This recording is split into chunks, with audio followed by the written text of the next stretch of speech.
Este cuarto grado va a sacar chispas y le prometo que va a dejar la víbora chillando. Y para eso saludo, como siempre, a Yasmín Ugalde, integrante del Instituto Nacional de Formación Política de Morena. Querida Yasmín, me da mucho gusto saludarte. ¿Cómo te va? Buenas noches. Hola, buenas noches, Vicente, a ti y a todo tu auditorio. Les saludo, les agradezco el espacio. Claro que sí, también saludo a una amiga de la casa, amiga de esta familia sin censura, a la historiadora Carla Mote. Querida Carla, me da mucho gusto saludarte. ¿Cómo te va? Hola, querido Vicente, muy bien, muchísimas gracias. Pues yo, como siempre, muy contenta de poder conversar aquí en Sin Censura. También me da mucho gusto saludar a la socióloga por la Universidad Veracruzana, Laida Jacqueline Estrada Bautista. Laida, gracias por acompañarnos. Buenas noches. Hola, ¿qué tal? Buenas noches, muchas gracias, un gusto estar aquí. Y también llega la abogada litigante en el sistema penal acusatorio, consultora de derechos humanos, género y seguridad. Gracias, Esmeralda Alexiur Ferreira. ¿Cómo te va, Esmeralda? Nuevamente me da mucho gusto saludarte.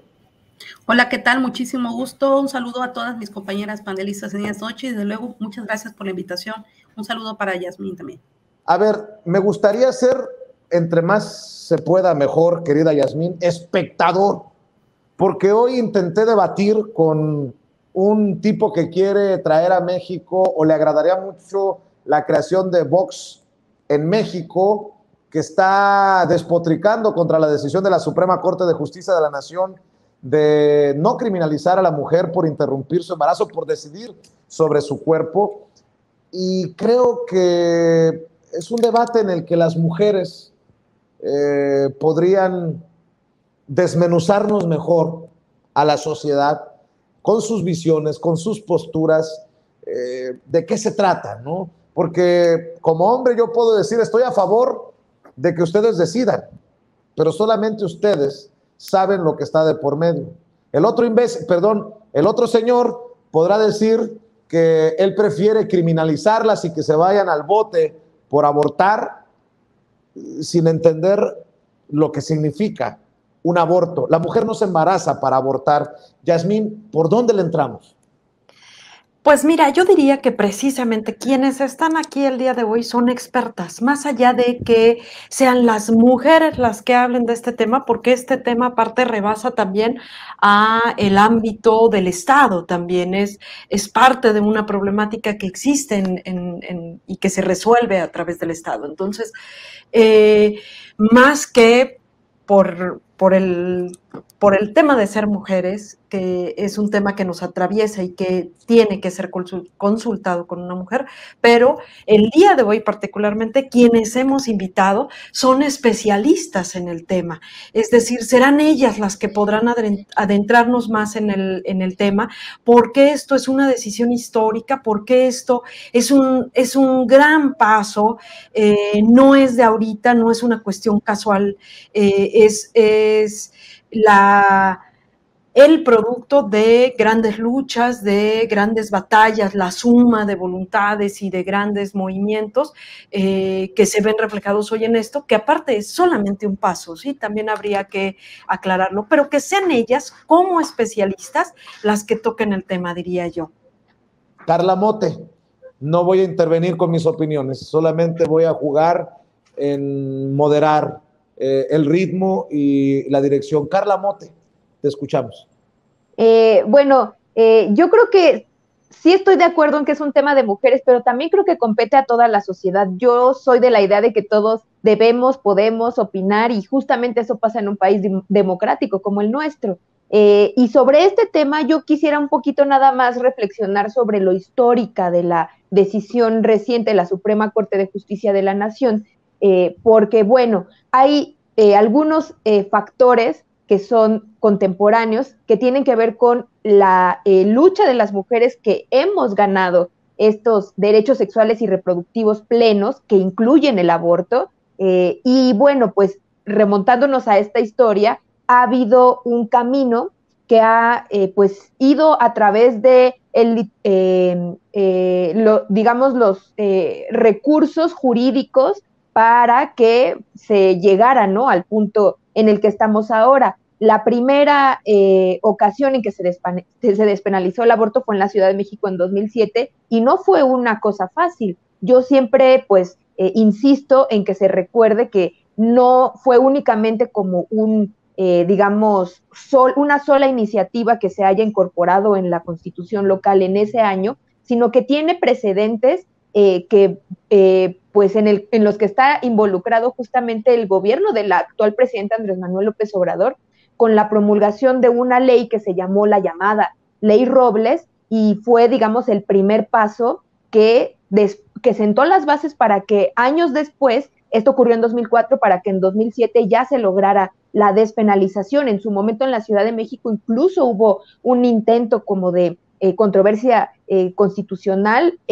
como esto de, no soy experta en derecho, pero que están hablando de inconstitucionalidad, y que en su momento lo hizo la Comisión Nacional de Derechos Humanos de Medina Mora, del panista. Es decir, una vez que ya había sido aprobada por el Congreso, todavía, digamos, que se llevó a cabo ese proceso para que finalmente, pues, se determinara que esa ley sí procedía. Y es bien importante pensar que después de 12 años no habíamos visto un proceso de despenalización en otro estado del país, y ocurrió en 2009 en Oaxaca, y más recientemente se sumaron los estados de Hidalgo y Guerrero. Entonces, digamos que lo que sí observamos es que en fechas recientes ha habido un impulso inusitado de esta, que es una demanda fundamental de los feminismos contemporáneos, y que yo creo que hay muchas cosas que decir de lo que implica el derecho al aborto. Una de ellas es que es uno de los puntos en los que los diversos feminismos tienen un consenso, es decir, puede haber diversas posturas dentro del feminismo, las hay, las ha habido y seguirán habiéndolas. Sin embargo, el derecho de las mujeres a decidir sobre sus cuerpos y sus destinos a través de esta visión de derechos sexuales y reproductivos plenos, que incluyen a la interrupción del embarazo, es un punto de confluencia. Y pues además tenemos una serie de nociones también que tienen que ver con la propia configuración del Estado, porque lo vemos, lo observamos, la oposición más recalcitrante, ruidosa, y que se, digamos, manifiesta con mayor intensidad, es justamente la religiosa. Entonces también toca el punto de la necesidad de fortalecer todo el tiempo el laicismo, es decir, que se generen políticas públicas, leyes, que se tomen decisiones que estén alejadas de gobiernos confesionales o de, francamente, opciones ligadas a los cultos religiosos, lo cual no implica que se condene la religión ni nada, sino que simplemente las leyes se realicen pensando en que pues hay una diversidad, digamos, de creencias, de pensamientos, que no se obliga a nadie a que tomen esta decisión o a que opten por ella, sino que simplemente se tiene que poner ese como un derecho más a la salud. Y bueno, los grupos que se oponen, que son grupos mayoritariamente religiosos, pues sus argumentos suelen ser de corte teológico, y pues eso no puede regir a las leyes ni a las políticas públicas. Por eso también, y ya para finalizar, el reciente fallo de la Suprema Corte de Justicia, lo que a mí me parece muchísimo más interesante, además de las consecuencias jurídicas, que de eso seguramente pues hablarán esta mesa con expertas, implica que se debata sobre lo que realmente importa, que es la vida de las mujeres y los derechos que tenemos a una vida sexual plena y con todos los derechos y garantías, y que no se aduzcan, digamos, otros temas como cuándo empieza la vida y cosas que tienen que ver más con la teología, con la filosofía, y que son, digamos, problemas que no van a tener una solución sencilla y que ni siquiera creo que tendrían por qué estarse discutiendo, pero suele pasar que empiezan a hablar de esos temas y realmente son como túneles sin salida. Entonces, debatirlo como lo hizo la Suprema Corte, pensando en los derechos de las mujeres, creo que es justamente, digamos, este paso histórico para que pues se extienda, digamos. Puede ser por la vía de la jurisprudencia, ya veremos las alternativas, puede ser por la vía de reformas también en los congresos locales, incluso a nivel federal, pero esta piedra pues ya no se va a mover, porque este fallo pues es del tribunal más alto de nuestro país. Así es. Laida Jacqueline Estrada Bautista es socióloga por la Universidad Veracruzana y es maestra en estudios de la mujer por la Universidad Autónoma Metropolitana, Unidad Xochimilco. Te escuchamos, Laida. Sí, pues bueno, yo concuerdo mucho con lo que nos está diciendo la compañera y creo que algo que habría que apuntalar es de que también esta es, pues sí es un fallo histórico, pero no solamente en nuestro país, sino que si también lo vemos en América Latina, pues es la primera corte pues constitucional, ¿no? En la región que emite pues una sentencia de este tipo, ¿no? Y que va a estar dando también, pues, legislación, o sea, está dando el parámetro, entonces también para que se modifiquen diversas disposiciones y sobre todo el que se deje de estigmatizar pues el aborto tal cual, ¿no? Que debe recaer, como ya se decía, pues en una cuestión de libertades, ¿no?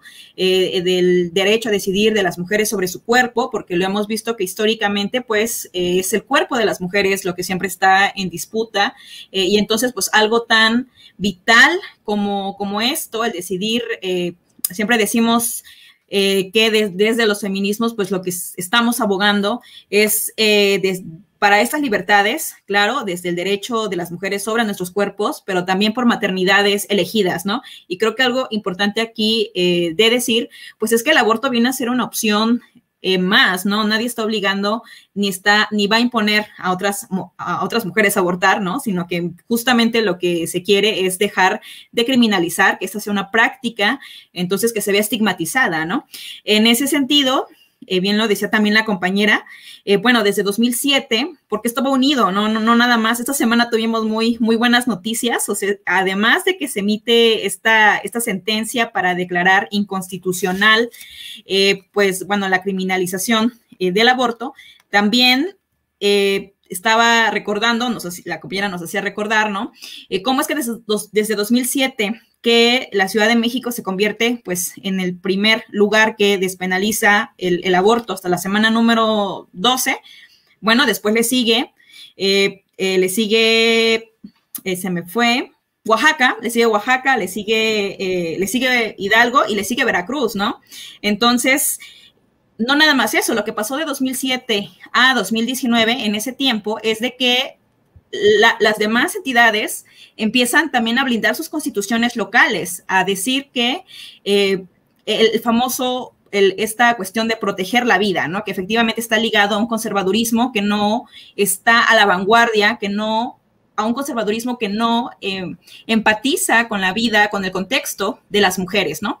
Entonces, desde ahí observamos cómo es que estas constituciones locales empiezan a cambiar, empiezan a proteger al no nacido, empiezan también a proteger supuestamente la vida desde el momento de la concepción, ¿no? Y esto de la concepción, pues, va a ser sumamente problemático porque además, pues, tiene una concepción religiosa, ¿no?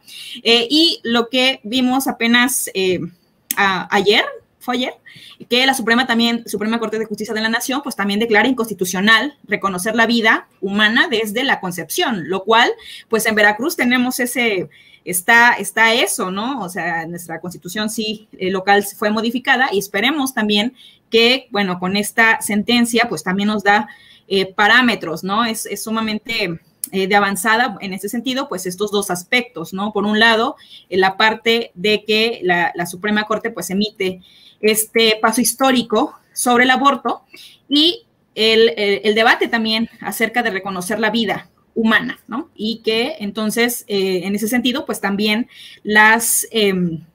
avanzar en el sentido de que las mujeres, pues, se debe proteger este derecho, ¿no? A decidir sobre nuestros cuerpos y, sobre todo, dejar claro, pues, que el aborto no se busca imponer a nadie, ¿no? Más bien es como viendo el contexto que hoy tenemos pues no solamente en México, ¿no? También en América Latina, por ejemplo, qué está pasando con el tema de los embarazos en adolescentes, no sé, un montón de situaciones que nos atraviesan a las mujeres y que entonces es importante que existan ese tipo de sentencias porque vienen a sumar, ¿no? Vienen a ser una opción también y una decisión, una deuda histórica, como decimos, ¿no? Desde los movimientos feministas, deudas históricas que, bueno, qué bueno que en este momento estamos presenciando, ¿no? Momentos muy importantes dentro del movimiento, de los movimientos feministas, de los feminismos más bien, donde se están emitiendo estas sentencias.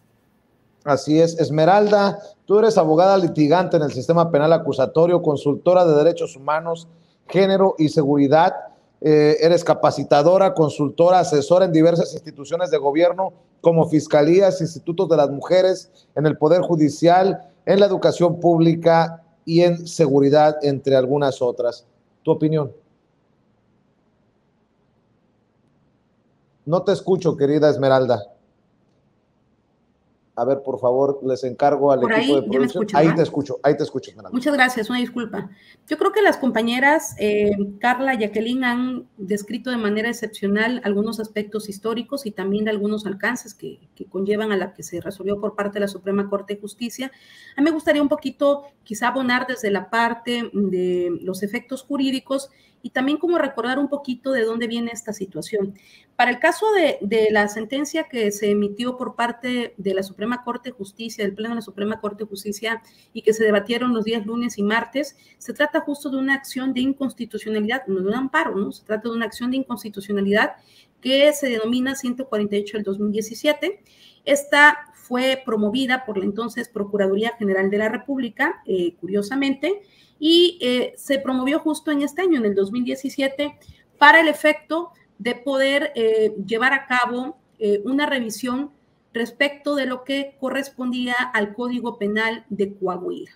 Entonces, en un principio, este tema que, como sabemos, ha durado un poquito de tiempo en que fuera resuelto, vamos a tener como consecuencia que tuvo una consecuencia bastante histórica, porque originalmente uno pensaría que el efecto iba a quedar únicamente para el estado de Coahuila, cuando no se alcanzan la mayoría de 8 votos por lo menos del Pleno de la Suprema Corte de Justicia, los efectos se quedan únicamente para la entidad federativa sobre la cual versa la posible inconstitucionalidad del delito de aborto. Este fue el tema. Se estaba ventilando si era constitucional o no lo que describía el tipo penal de Coahuila respecto del aborto en el tema precisamente que tiene que ver con las mujeres.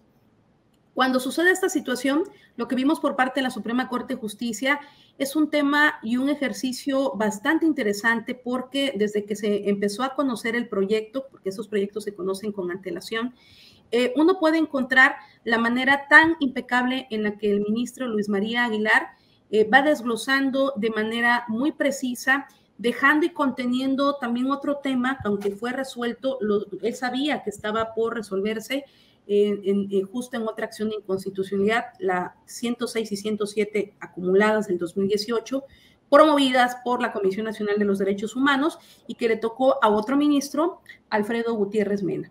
Entonces, estas dos acciones de inconstitucionalidad tenían una relación bastante interesante. La que vimos lunes y martes tenía que ver con la pregunta que se le hacía de manera coloquial, si lo podemos transcribir de esa manera, a la Suprema Corte de Justicia. ¿Es constitucional que se criminaliza a las mujeres por abortar cuando es de manera voluntaria? Esa es la pregunta toral en el proyecto que fue contestado. Y la respuesta que llegó a la Suprema Corte de Justicia es que es inconstitucional. Es decir, es inconstitucional que se meta el Estado a la esfera privada de las mujeres, es inconstitucional que se violenten derechos humanos que están íntimamente relacionados con esta prohibición de que las mujeres aborten cuando ellas así lo decidan, que esa es la clave, y que atenta a otros derechos humanos como primordialmente el derecho a la igualdad jurídica, el derecho a la autonomía, el libre desarrollo de la personalidad y que impacta de manera muy profunda, como lo sabemos en la realidad, como lo vivimos en la realidad, las colectivas, acompañantes, en donde observamos que los contrastes y contextos en el que se desenvuelven las decisiones de las mujeres en torno al aborto son sumamente variadas.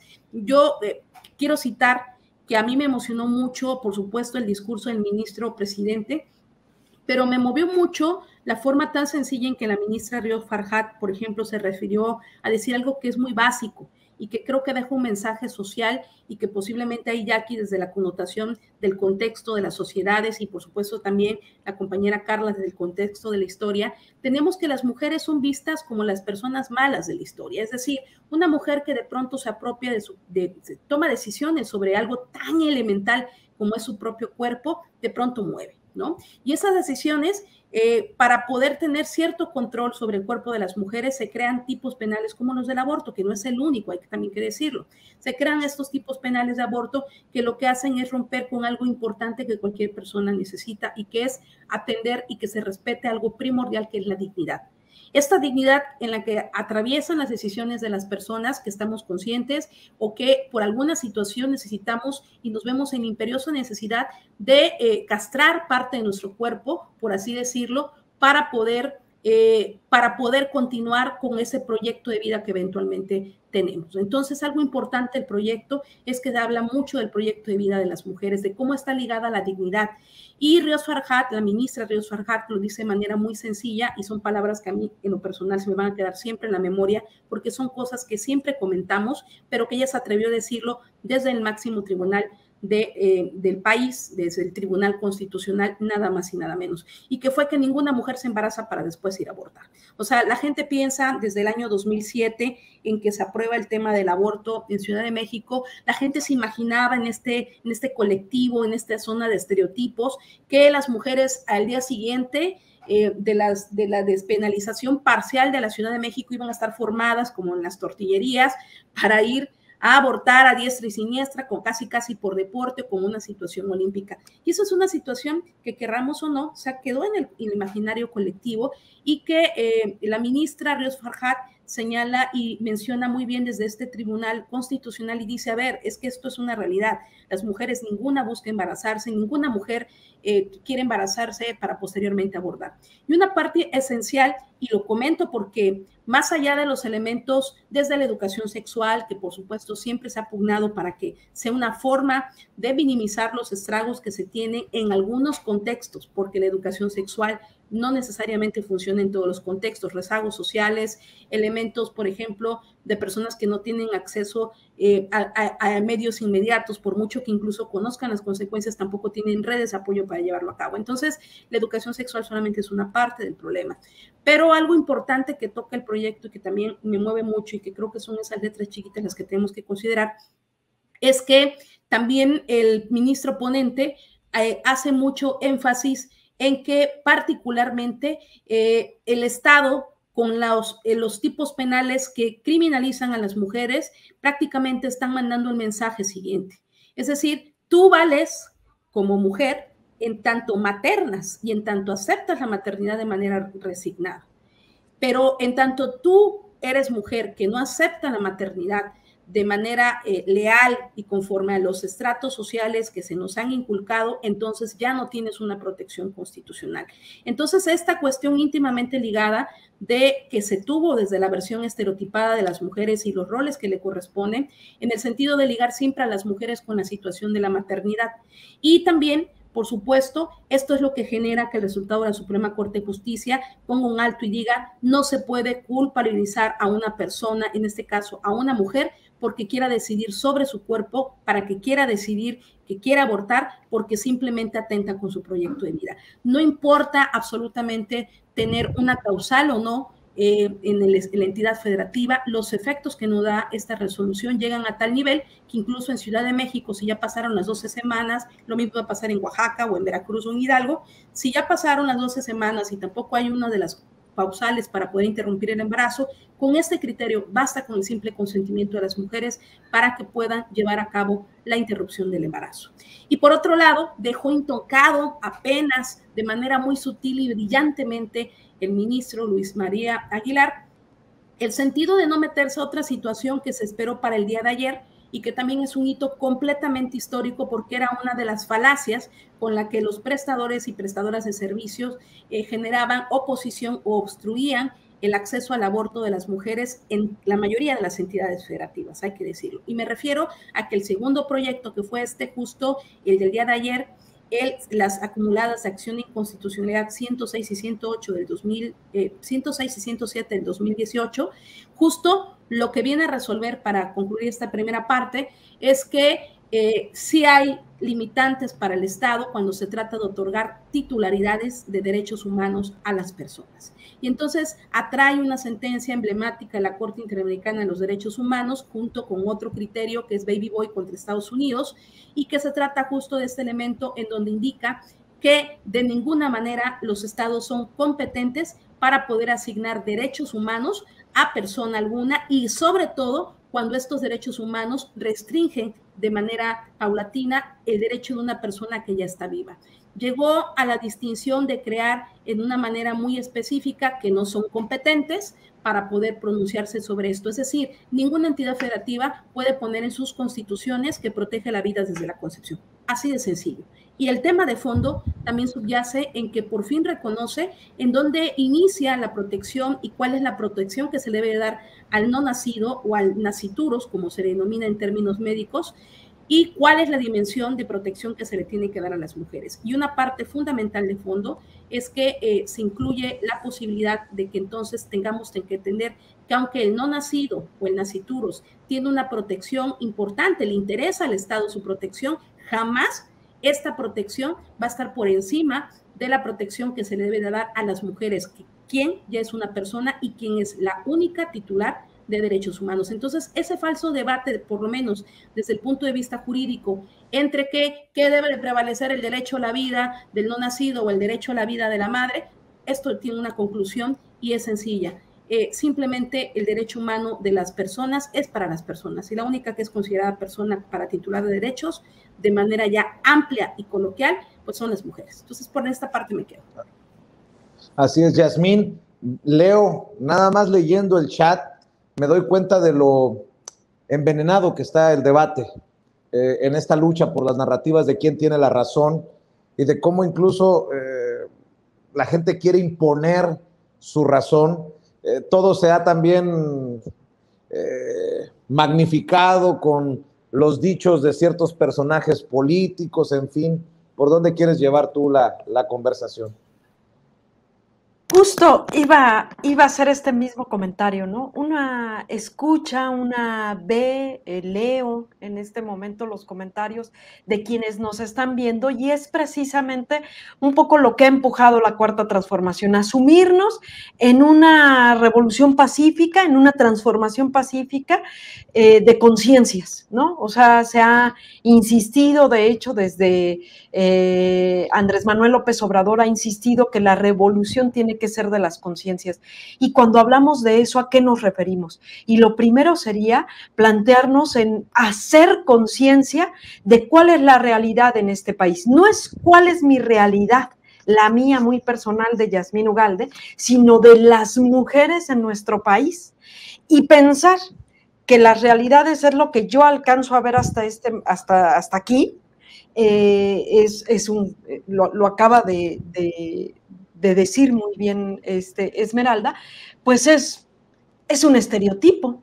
Las realidades que vive nuestro país, las realidades que viven las mujeres en nuestro país, hablan de condiciones de vida muy de baja, de muy bajo nivel, pues, ¿sí? Hablaba aquí Esmeralda del término dignidad. Hablar de la dignidad, este es un espacio, si estamos pensando en una transformación social, conlleva que como estamos viviendo no está bien, que necesitamos transitar a una nueva realidad, asumir que como está actualmente la vida de las mujeres, no es lo más idóneo, no es una vida digna. Pensar que estamos en una transformación es precisamente mirar hacia allá. Me parece que los comentarios que se vierten a bote pronto siempre son desde una mirada muy personal, y hay que ir más allá. A eso se refiere con la revolución de las conciencias. No todas las realidades son las realidades que nosotros vemos, hay que ir más profundo. El debate al respecto de la interrupción legal del embarazo tiene que ser serio, no puede ser tan banal como estos comentarios de, es que ahora quieren, bueno, me remito un poco como a lo que escribe el auditorio, y no nada más este auditorio, sino en la generalidad. A mí me parece que es de celebrarse que podamos hablar de estas cosas, porque en la medida de que podamos tocar estos temas, es que se podrán ir resolviendo estas marañas y hasta dándole vueltas ahí, sacudiendo este falso debate que hay, estos estereotipos, quitarlos de la mente y plantearnos en una realidad que es bastante cruel para la mujer mexicana.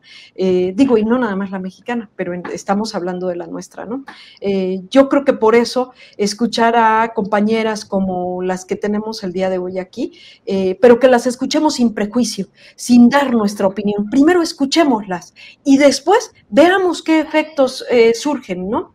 A mí me parece que sería abonarle por ahí, ¿no? Carla, si me permites nada más para regresar los cámaras y los micrófonos para escuchar tus reflexiones, algunas opiniones que leo. El cuerpo del bebé no es el cuerpo de la madre. El inocente no pide que lo mates, no al aborto, no al aborto. No des promoción a este tema, Vicente, no al aborto. Esto baja mucho tu audiencia. Analiza esto y mira los resultados. Ahí sí, permítanme decir que así se quede una persona o ni una sola, así nos quedemos nosotros hablando al vacío. Es mi responsabilidad, como un medio sin censura, hablar de estos temas sin tapujos. Le guste o no le guste, si le gustan mis mentadas de madre a la oposición, si le gustan mis mentadas de madre a los corruptos, a los chayoteros, qué bueno. Si no le gustan estos temas, lo lamento, pero son temas importantes en el debate nacional y ojalá que elevemos precisamente el nivel de ese debate, como lo decíamos desde la semana pasada aquí en cuarto grado. Lo que se necesita es madurez, quieren decidir por su cuerpo, pero le dan vuelo al placer. Creo que debe haber una conciencia, ya que sobre nuestras decisiones una vida corre peligro. Un hombre tiene derecho a opinar sobre la vida del hijo por nacer.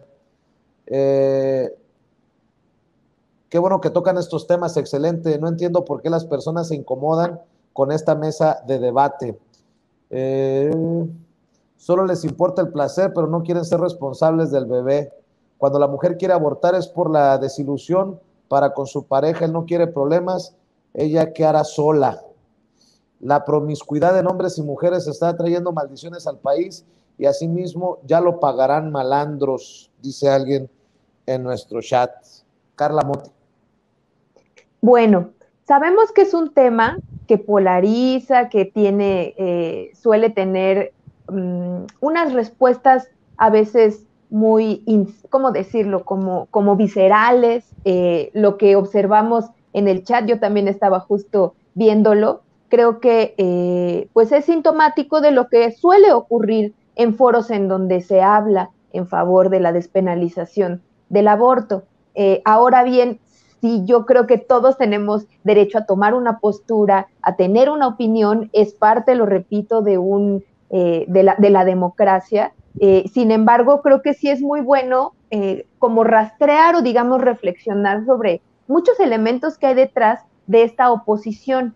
Yo creo que si los feminismos han consensuado que el derecho de las mujeres a decidir sobre sus cuerpos es tan importante, es porque hay una carga también cultural de la maternidad que se ha convertido en parte del estereotipo de ser mujer.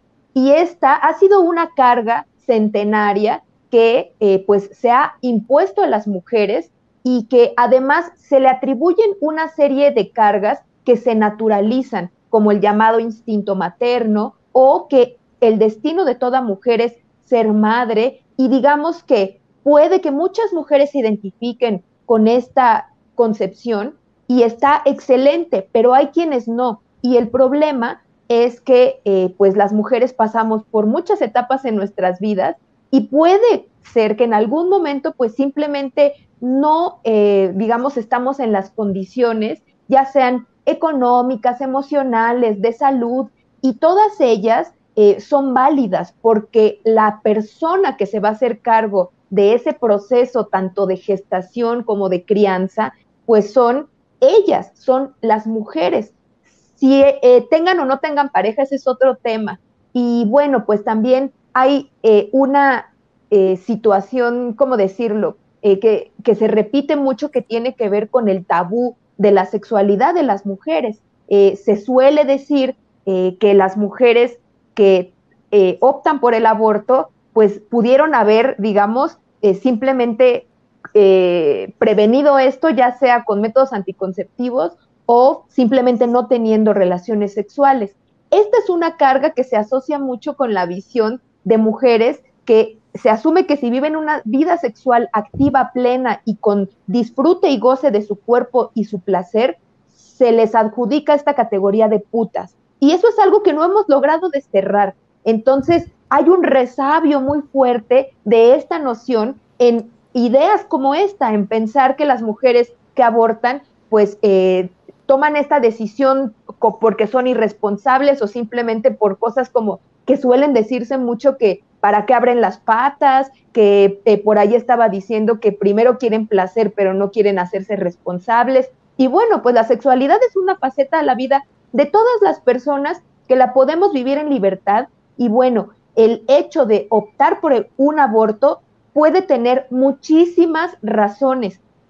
Lo que se apela con la despenalización es que todas ellas se consideren válidas. Sabemos que ya existe en nuestro país diferentes causales y que en cada estado se respetan, digamos, ciertas causales como la violación, el peligro de muerte para la madre y el caso de que solamente la mujer lo decida sin que haya una explicación de por medio. Son estos 4 estados que en nuestro país afortunadamente ya tienen, digamos, garantizados en todas las causales el aborto en un periodo de tiempo que va entre las 12 y las 14 semanas.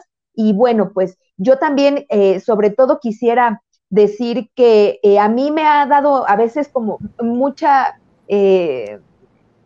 a veces nos enoja, escuchamos este tipo de argumentos y suenan incluso como un ataque, parece como una carga moral que se impone no solamente entre las mujeres que optan por interrumpir sus embarazos, sino entre quienes estamos en favor de la despenalización.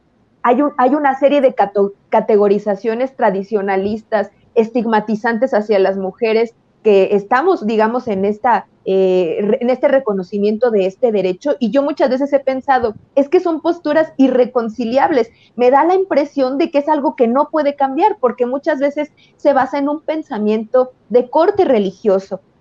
Y eso está muy bien, todas las personas pueden decidir, por ejemplo, que eso va contra sus principios, y está excelente, porque libremente pueden decidir no optar por interrumpir sus embarazos. Sin embargo, eso no se puede obligar a todas las mujeres.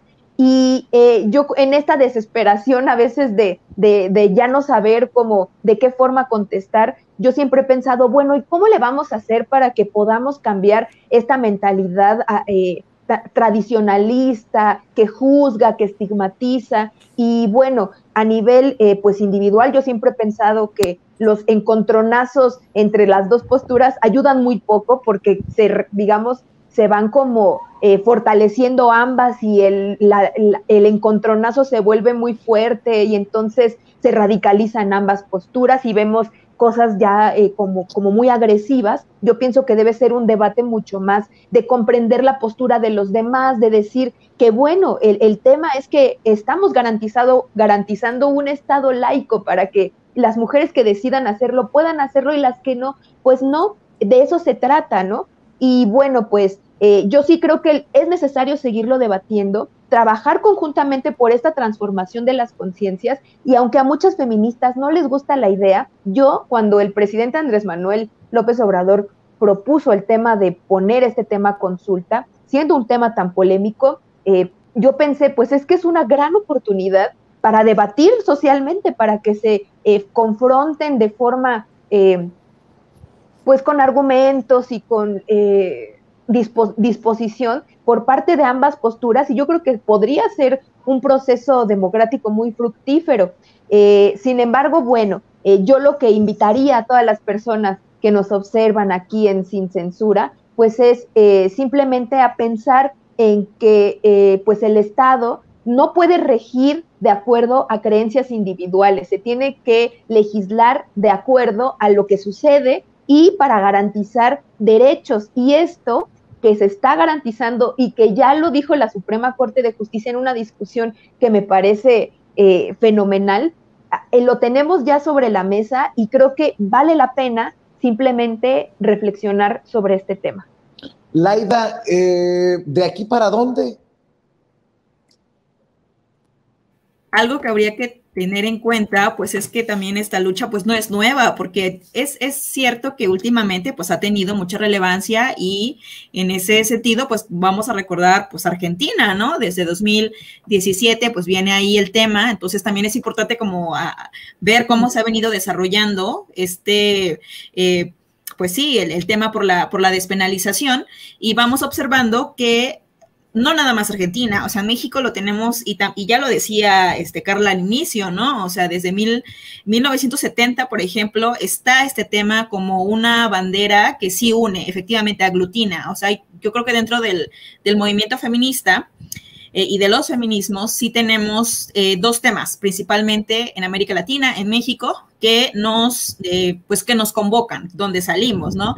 Y uno de ellos es, lamentablemente, pues el grave problema de violencia en contra de las mujeres, los feminicidios, ¿no? Y dentro también de esa violencia está la violencia sexual, está esta violencia que se deriva sobre nuestros cuerpos, ¿no? Entonces, esos dos temas, tanto el de la violencia como el del, el acceso a los abortos, como esta cuestión de autonomía de nuestros cuerpos, bueno, pues han sido como dos temas que han estado presentes, indudablemente, de la agenda del movimiento feminista, ¿no? Y en México, en nuestro país, bueno, desde 1970, pues tenemos grandes movilizaciones. Entonces, 70, 80, hay frentes, hay movilizaciones por la despenalización del aborto, ¿no? Incluso muchas de estas movilizaciones tuvieron auge en nuestro país justamente porque ha habido casos emblemáticos de violencia sexual. Entonces, el tema lo traemos desde hace, pues, décadas, ¿no?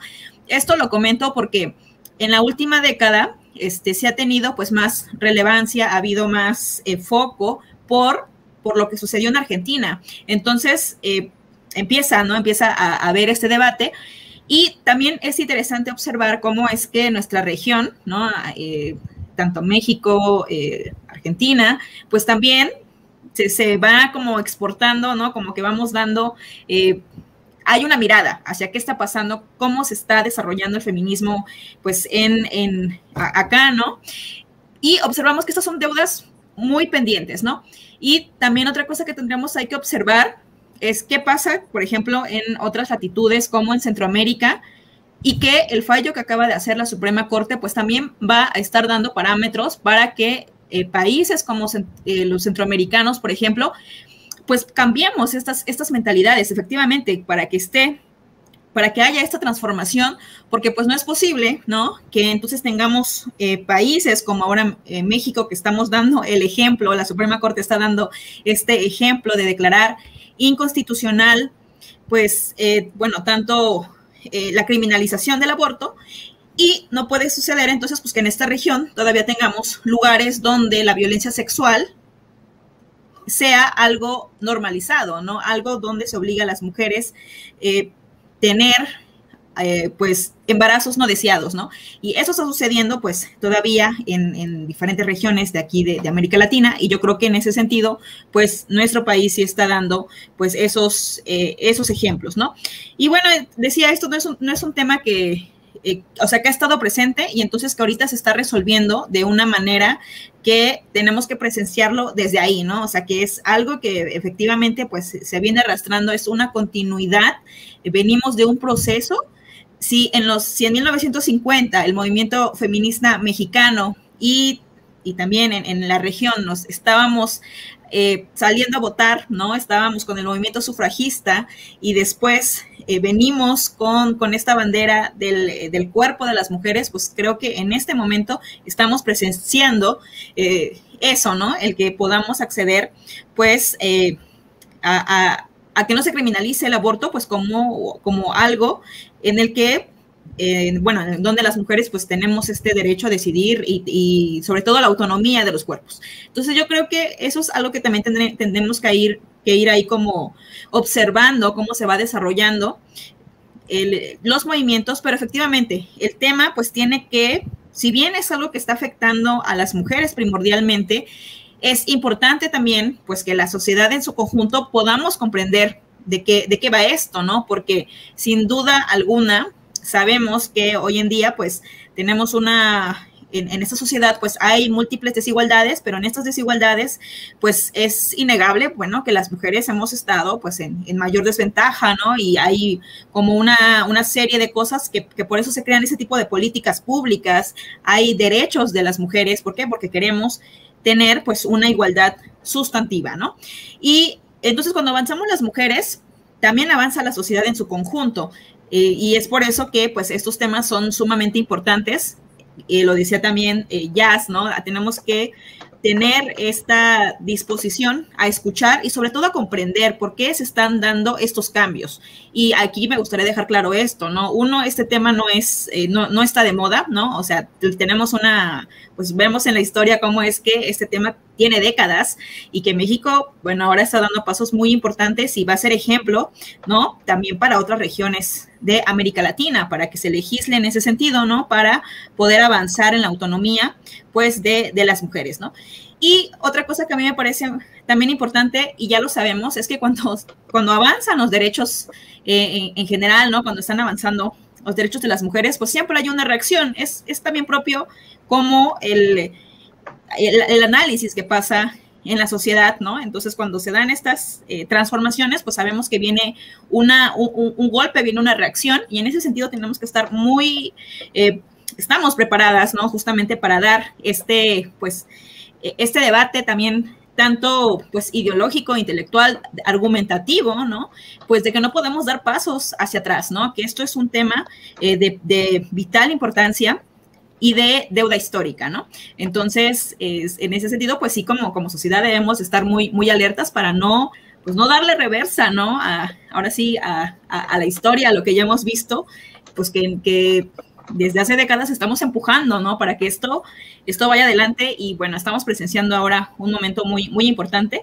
Y pues sí, lo comento pues por lo que hemos estado viendo, ¿no? Esta alianza muy fea que yo ya personalmente, pues yo decía, claro, o sea, se está buscando, ahora que las mujeres estamos, y bueno, el movimiento feminista en general está teniendo conquistas muy importantes, que al final, creo que como movimiento, una experiencia que queda ahí es la comprensión, ¿no? De que tenemos que estar en diferentes espacios, o sea, es decir, estar dentro empujando las políticas públicas, estar en calle, estar dentro de los movimientos sociales. O sea, esto es una cuestión, pues, integral, ¿no? ¿Por qué? Porque las mujeres, pues, estamos en todos estos espacios, entonces, y tenemos también diversidad de mujeres. Entonces, al haber una diversidad de mujeres, también tiene que haber una diversidad en las estrategias de lucha para conseguir estos derechos, ¿no? Entonces, en ese sentido, creo que la experiencia que tenemos como movimiento, como mujeres que nos nombramos feministas y que nos convocan estos temas, nos convoca el tema de la violencia, nos convoca el tema de la despenalización y no criminalización del aborto, pues de esa misma manera sabemos que no le podemos dar reversa a estos movimientos, a estas luchas históricas, pues que nos han costado muchísimo, ¿no? Entonces, pues yo creo que igualmente me quedo con esta invitación a que podamos, pues, comprender esto, ¿no? De dónde vienen las raíces profundas que tienen este momento, ¿no? Esto que acaba de la opinión que, bueno, lo que acaba de emitir la Suprema Corte, porque es algo que finalmente, pues, está ahí anclado, pues, al movimiento producto, pues, de un empuje de diferentes fuerzas en la continuidad de los derechos humanos de las mujeres. Esmeralda, he advertido una radicalización importante, sobre todo después de esta opinión, de esta decisión unánime, por cierto, de los ministros de la Suprema Corte de Justicia de la Nación. ¿Qué ves que viene? Bueno, pues justo creo que el tema importante que tiene que ver con los efectos jurídicos de la acción de inconstitucionalidad que se resolvió es que los efectos no se quedaron únicamente para el Estado de Coahuila, quien técnicamente no tan solo tendría ya la posibilidad de despenalización, por lo menos parcial, como lo tienen las demás entidades federativas, Ciudad de México, Oaxaca, Hidalgo y Veracruz, sino que ahora también el estado de Coahuila tiene una despenalización motivada no por una modificación legislativa, sino por una modificación judicial. Entonces vamos a tener prácticamente 5 entidades en donde hay una posibilidad de interrupciones del embarazo que nos van a dar la posibilidad de encontrar esta parte. Y también algo muy importante, que la Suprema Corte de Justicia, entre los efectos, hablando un poquito de qué es lo que viene, no puso ningún plazo para el efecto de la toma de decisiones de las mujeres. Eso también es importante. Y particularmente para las mujeres de Coahuila, bueno, el gobernador anunció que iban a dejar en libertad a estas personas. Bueno, hay que ver porque esa facultad le corresponde al Poder Judicial. Ojalá que haya, por supuesto, también esa visión, pero prácticamente el primer resultado o efecto de la resolución de la acción es que las personas que están siendo procesadas, que fueron sentenciadas del 2017 en que fue reformado el delito hasta el día de hoy y que les fueron aplicada esa ley, por un efecto de retroactividad de la ley, es decir, que la ley les favorece y ha sido transformada, deberán de salir en libertad si es que fueron acusadas por cualquier circunstancia, siempre y cuando ellas hayan sido con su consentimiento. El segundo efecto de lo que viene es que a raíz de esta misma resolución, por alcanzar la mayoría de más de 8 votos, que era lo que se necesitaba, sino que tuvo una unanimidad de los 10 ministros presentes, porque por cierto alguien por ahí no llegó, creo que se perdió en alguna capilla. Finalmente lo que se generó es que en cualquier entidad federativa, en absolutamente cualquier entidad federativa, las mujeres en donde tienen, por ejemplo, marcos jurídicos muy restrictivos, estoy pensando, y siempre lo comento porque es la realidad, Guanajuato y concretamente Querétaro son los que tienen los tipos penales del aborto, híjole, así sumamente restrictivos. Las mujeres en entidades, en general en todas las demás entidades, pero pongo como ejemplo estos lugares, van a poder acudir a los beneficios del precedente que fue emitido por la Suprema Corte de Justicia y lo podrán hacer a través de la solicitud de un amparo. El juez o el órgano jurisdiccional federal que reciba el amparo, desde un inicio podrá, con algo que se llama suspensión de plano, conceder, ordenar que se le permita, o sea, que no tenga un efecto criminalizante en las mujeres para que puedan interrumpir el embarazo. Entonces, una mujer quiere interrumpir el embarazo y son las semanas 13, la mujer puede ir a pedir autorización con el juez y se podrá aplicar de esta manera. Entonces, ese es un efecto fundamental bien importante. ¿Sigue siendo insuficiente? Hay que decirlo. Claro que sigue siendo insuficiente. Lo mejor del mundo es que las mujeres pudieran acudir a cualquier servicio de salud o recibir acompañamiento sin tener temor a ser criminalizadas, pero bueno, todavía queda esta parte en donde se tiene que pedir esta autorización judicial. Por supuesto que me encanta la idea porque justo se habla de que este precedente abarca para todas las entidades federativas, así que prácticamente estaríamos diciendo que no importa si no estás en Ciudad de México, si no estás en Hidalgo, si no estás en Oaxaca, si no estás en Veracruz, porque el precedente únicamente te va a dar la posibilidad y el candado para que lo puedas realizar en cualquier entidad federativa. Esta es una parte importante de los efectos de esta resolución. Y bueno, también ligado a estos efectos que tienen retroactividad, como lo he dicho, quienes están siendo procesadas en Coahuila deben de irse, quienes estén también en otros lugares podrán promover situaciones muy similares, como por ejemplo, puede haber en alguna entidad que no sea Coahuila, que esté una mujer procesada por un tema de aborto. Pensemos que sea, por ejemplo, Veracruz, ya pasaron las 12 semanas, no tenía ninguna causal prevista en la ley, pero con este precedente se puede ir un amparo o generarlo dentro del proceso del sistema de justicia que está llevando con un juez de control o órgano jurisdiccional de control del Estado y podrá solicitar el beneficio del precedente. Entonces tiene efectos bastante interesantes. También hay que mencionar que si bien es cierto, es un tema que trae muchísimo, polariza, que siempre se dice esta palabra de polarizar, yo creo que partimos del tema de la tiranía de la historia, ¿no? Quienes acompañamos, quienes llevamos asuntos, quienes damos acompañamiento a víctimas, quienes acompañamos a mujeres que a lo mejor no son víctimas de un delito, pero sí de víctimas de violaciones a derechos humanos, de graves problemas estructurales, sociales, que no son ajenos a nuestro país. Tenemos un nivel de pobreza impresionante que se viene arrastrando históricamente y tremendo. Tenemos no solamente pobreza, sino rezago social, que es una situación bastante distinta y que con lo que uno se topa. Entonces, uno hablando con las mujeres o con las mujeres con las que uno tiene contacto, uno se da cuenta que no es la realidad la de la Ciudad de México y tampoco es la realidad la de Veracruz, en el centro de Jalapa, y tampoco es la realidad en la colonia más hermosa que tienes. Es decir, las mujeres siempre han abortado históricamente. Desde el punto de vista conceptual, el aborto es un tema tan naturalizado para la cultura médica, es decir, las mujeres han abortado sin importar la religión a la que pertenezcan. Decía Jackie, y recordaba muy bien que esta lucha viene desde la década de los 70 para México, pero en otras latitudes viene de mucho antes, y lo que vamos a encontrar es que en 1970 estaba mi mamá a lo mejor luchando, y estaba a lo mejor antes de ella otra persona, ¿no? Pero todo esto, lo que quiero llegar es que el tema del aborto es algo real.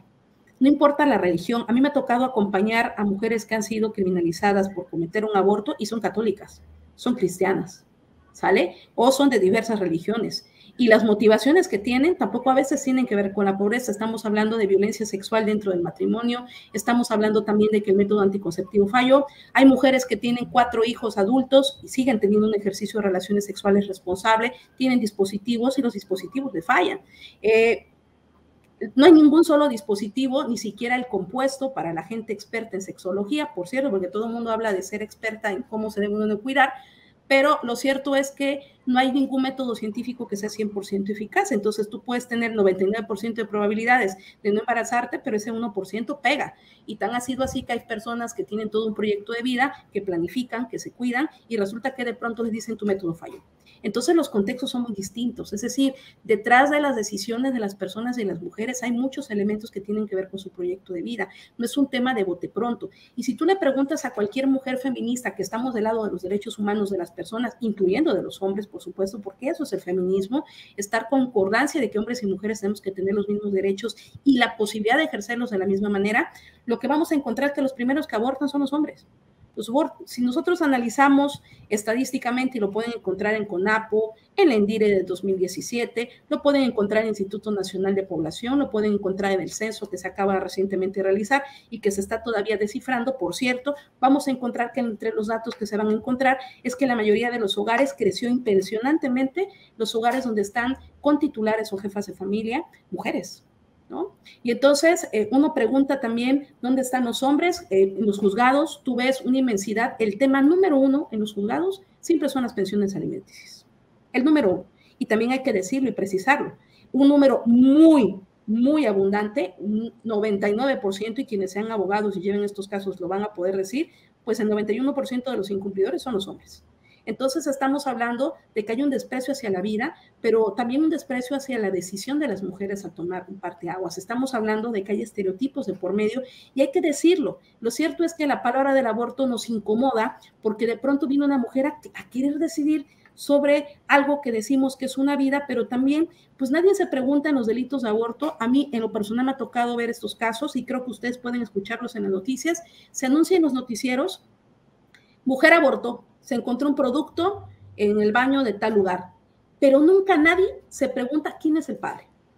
Es una pregunta que no suena en el imaginario de las personas, porque pareciera de pronto que vino alguien espiritual y produjo el embarazo y la única carga de maternidad se le genera hacia las mujeres. Entonces también hay ciertos contextos que tenemos que comprender, que vivimos en un país completamente distinto y que también como país tenemos una cuestión enorme y diferenciada en cada una de las mujeres que tenemos en el mundo. Es decir, las mujeres que se enfrentan a la terrible decisión de tener que abortar no lo hacen con gusto. Yo no he visto en toda mi vida, tengo más de 20 años o 20 años, no voy a sacar más cuentas, pero 20 años de mi vida tratando de acompañar a las mujeres desde el ejercicio del derecho, ejecutando la ley, y te puedo decir claramente que yo no he escuchado nunca a una mujer riéndose después de un aborto, y tampoco he escuchado que con gracia diga, sí, yo aborté, jaja, eso no es cierto, eso no funciona así, pero desde la visión que tenemos arraigada, pues ese es un tema elemental.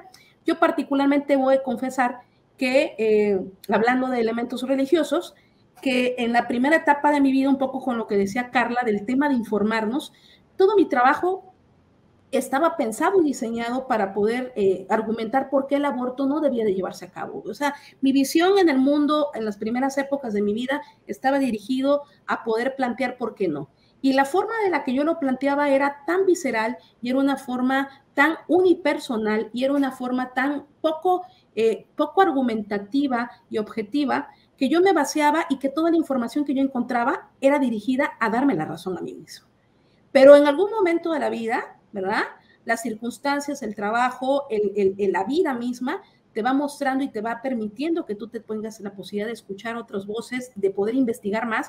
Y cuando empecé a investigar más, cuando empecé a investigar no solamente aquello que me era cómodo para poder decir, voy a buscar todo lo que me da la razón, lo importante es ser tan objetivos en la investigación que entonces tenemos que también leer lo que dice la competencia. Y cuando uno lee aquello que leen, que ven y que analizan y que realizan las personas que no piensan como yo, probablemente nos demos una sorpresa. Entonces, yo creo que invitaría siempre a este tema que la gente se molesta. Las feministas activistas estamos acostumbradas a sufrir agresiones de cualquier naturaleza. Muchas han perdido la vida por defender los derechos humanos de otras personas, de mujeres, y cuando hablamos de mujeres, yo creo que la gente también piensa que son mujeres adultas, jóvenes, exitosas, que se la pasan de parranda, y no, entre esas mujeres también hay niñas. Y creo que esa es la parte que se olvida, ¿no? Entonces, o hay personas adultas, ¿no? Que tienen una vida, que fueron abusadas, que sufren violencia dentro del hogar, que por cierto es el primer lugar donde las mujeres sufren un tipo de violencia, sobre todo el sexual y el psicológico y físico. Entonces, yo creo que el tema es pensar que podemos tener una oportunidad histórica en este momento de voltear a ver, de leer el proyecto, de analizar y escuchar desde un punto de vista no visceral, desde un punto de vista distinto a las opiniones de los demás. Así es, siempre lo he dicho y estoy convencida. De la misma manera en que en algún momento de la historia los españoles vinieron y nos rompieron todo el queso porque éramos diferentes a ellos y vinieron y nos colonizaron, vinieron y lo hicieron por el uso de la fuerza, de la misma manera en que negras y blancas no eran consideradas de la misma manera y de la misma manera en que también liberales y conservadores tampoco tenemos una línea de expresión y nos han sido abatallados y nos han lastimado. De la misma manera también hay que decirlo, se ha tenido el uso de la fuerza o se ha querido imponer lo que se quiere respecto de las mujeres por una persona que siempre históricamente ha sido la persona opresora y que no son las mujeres. El papel de las mujeres en la historia, desde el punto de vista sociológico, cultural, histórico, médico, tendríamos que analizar desde un contexto y mirar a la perspectiva de género y nos vamos a dar cuenta que ha habido solamente una persona opresora del propio género y por supuesto también del otro género, pero también el único opresor de la vida, regularmente las estadísticas lo dicen, pues no son las mujeres. Entonces, si buscamos en las líneas de homicidio, secuestros y robos, yo creo que entonces mejor empecemos a partir de la idea de que no se trata de que genéticamente las mujeres que en automático no quieren ser madres son las villanas de la historia. Creo que hay que ir más allá y profundizar también sobre la otra parte, de aquel lado, las personas que ya naciendo nos hacen responsables de los hijos o de las hijas, o las personas, por ejemplo, para las que es muy cómodo decir, pues tú tenla, te forzamos a que seas mamá y después las das en adopción. Pues sí, eso es una mirada muy cómoda desde alguien que no tiene que cargar con la constancia de una cuestión que no le corresponde, que no deseó, que no planeó y que no fue necesariamente por ser irresponsable. Entonces, estos son elementos que yo creo que se deben de conjugar y que, por cierto, lo que estoy diciendo, de una u otra manera, fue resuelto en el proyecto de la acción de inconstitucionalidad resuelta y que lo pueden encontrar porque se hizo un análisis desde la perspectiva de género para poder llegar a estos comentarios que estoy diciendo. Entonces, hay que ser objetivos y si no podemos hacerlo, entonces nos podemos quedar, por supuesto, con nuestra propia opinión, que eso es completa y absolutamente válido. Pero lo que no se puede es que yo, Esmeralda, forzosamente quiera que quien me esté escuchando no esté de acuerdo conmigo, lo entienda, y como no me entiende, entonces yo lo ofenda, la agreda o hable mal de esa persona o amenace o atente contra su vida. Esa es la parte que no se puede. Yo, mis respetos para la gente que piensa distinto, lo que yo les puedo decir es que en el tema de derechos humanos no hay consultas, son las cosas como son. Por ahí me quedo. Precisamente, Esmeralda, ¿en dónde te pueden buscar en redes sociales? ¿En dónde te pueden seguir? ¿Cómo te apoyan? Muchas gracias, Vicente. Bueno, yo estoy en Twitter, no sé cómo se dice, pues no soy muy buena en las redes, pero @LexRevoluciones, y en Facebook mi nombre completo, Esmeralda Lexiur Ferreira. Muchísimas gracias. Muy bien, muchas gracias. Laida, ¿cómo la encuentran a usted? Sí, pues me pueden encontrar en Twitter, ahí estoy como @Jackie_Esba, y bueno, también, bueno, ahí principalmente ahí ando vertiendo todas esas opiniones. Claro que sí. Carla Mote, ¿en dónde te apoyan a ti? También en Twitter, @CarlaMote, Carla con K, Mote con doble T, y aprovecho para invitarles a leer el periódico feminista La Regeneración. Claro que sí. Yasmín Ugalde, debo de admitir que para el conductor de este espacio resulta complicado quedarse con muchas opiniones, pero me llama mucho la atención, estaba poniendo la atención a cosas que normalmente no le pongo atención. Por ejemplo, los números. Me llama mucho la atención que la audiencia ha bajado considerablemente. No sé si por ese machismo que denunciamos, si sea falta de interés en el tema, no lo creo. No lo sé, me llamó mucho la atención que la gente le saque la vuelta a los temas difíciles, que resulte todavía en nuestros días muy complicado oír la verdad de otros, que no es necesariamente la verdad de uno. No lo sé, pero quería dejarlo como mi aportación a esto, mi querida Yasmín Ugalde, para que tú cierres con la reflexión, como siempre lo haces aquí en Cuarto Grado. Claro que sí. Bueno, pues no es nada nuevo saber que estos temas lastiman, duelen, todo movimiento así ocurre. Es decir, estamos en esta transformación, insisto, que sabemos que hay que remover estas ideas. Quedarnos como estábamos es eso que hemos criticado, y lo hemos criticado en muchas ocasiones desde este espacio hacia esos conservadores, ¿no? O sea, dejar las cosas como estaban es conservarlo. A eso se refiere López Obrador cuando se refiere a la derecha y les llama conservadores. No podríamos quedarnos en esa posición cómoda, ¿no? Entonces, es incómodo, lógicamente, es parte de aceptar esta realidad. A mí no me queda otra más que proponer que sigamos tocando estos temas. Podemos proponer ahora un tema precisamente que hable de masculinidades, tal vez para que haya un poco más de opiniones, pues, ¿no? Para que se vea que es una construcción y no solamente algo aislado aquí, como decía, creo que Jacqueline decía, no es una cuestión de moda, sino es un tema profundo. Yo invitaría a que desde el Instituto Nacional de Formación Política, en la Escuela Nacional de Formación Política, ustedes así la pueden buscar en sus buscadores, Escuela Nacional de Formación Política, tenemos ahí varios módulos, si bien sí de feminismo, también tenemos temas coyunturales como el que hemos tratado el día de hoy, con mesas de análisis. Decían por aquí en el chat, no fue un debate, no, porque normalmente lo que tenemos son mesas de análisis. No vamos a propiamente debatir, el debate se da allá afuera, el debate se da en casa, el debate se da en el día a día. Yo les invito en la Escuela Nacional de Formación Política tenemos módulos de feminismo, temas coyunturales como estos, y también un módulo de masculinidades en transición, que también invitaría a que pudieran ahí echarle un ojo. Y agradecerte como siempre, Vicente. No, hombre, Yasmín no tiene nada que agradecer, al contrario, debería de ser un compromiso de los medios de comunicación abrir los espacios. Deberíamos de hablar, por ejemplo, un día de esta posibilidad de que tomen sus mesas de paternidad los hombres, así como hay maternidad para las mujeres, el tema de la paternidad, que también lo decide la Suprema Corte de Justicia de la Nación. Creo que es un tema que va a dejar la víbora chillando, pero bueno, eso nos dará para otra oportunidad. Por lo pronto, amigas de Sin Censura, muchas gracias por acompañarnos, y le duela a quien le duela, le pese a quien le pese, abordemos estos temas cuantas veces sea necesario, nos vean 1,000, 2,000, 5,000, 10,000 o los que quieran. Mi querida Carla, Esmeralda, Laida, Yasmín, muchas gracias por acompañarnos aquí en este espacio libre como el viento.